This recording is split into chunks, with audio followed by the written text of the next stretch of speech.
Climate change is one of the most important problems from the point of view of ethical aspect, because it involves essentially ethics. It's a problem of how to distribute the weight and how to distribute benefits, costs. But of course there are these two dimensions. One is the intergenerational one and the other one is the intragenerational one. They are both important from the ethical point of view. We will today discuss more on the intergenerational aspect. The standard approach to intergenerational justice prevalent among economists has been to introduce something like a discount rate. So under the expectation that the future generations will be richer than we are, we discount the future to shift a bit the burdens between future generations and us. Now what the discount rate actually should be, this is of course heavily debated and heavily contested. There is no uniform measure, and it's not clear actually that we could read off the discount rate. There is one position which is basically represented by the Stern review, but not only that, because it has precursors, historical precursors, like Frank Ramsey, for example, in 1928, and then Roy Harold.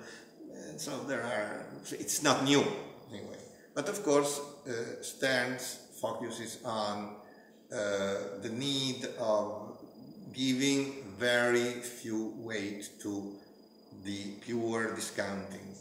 There are other reasons why you can have a positive discount rate, but not the time preference. The future should not be weighted less than the present. This is one. The other one is not represented by people like Nordhaus, by Partha Dasgupta, others, but mainly these two. The other position is not disputing the ethical foundation. What this position claims is it's not appropriate to use ethics in order to assess whether or not to use a rate of discount, because you have to take into account alternative possibility of investment, and so you have to confront with the market. So it is not an ethical discussion, it's a practical, pragmatic discussion.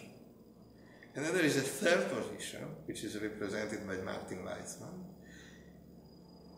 who basically concludes in agreement with Stern, but for different reasons, simply because you need to invest in insurance for the future. Most of the approaches, actually almost all the approaches coming from economists, are based within a utilitarian setting. And therefore they come from a certain ethical perspective, which as a perspective, an ethical perspective, never is called into question. That's just taken for granted. The critical issue, from my point of view, is the fact that whatever we try to do, by what means we ever try to find or define intergenerational justice, what we need are welfare comparisons. Welfare comparisons now between different generations. But welfare discussions in general are a very good example to see how ethics or philosophy and economics often can constructively, fruitfully interact. Economists often take too much granted that actually can be pressed a bit and can be seen from a different angle. There are alternatives in ethical theories which often are ignored in standard approaches in economics, and therefore the cooperation certainly is something that is fruitful. And climate change is a perfect example for that interaction too.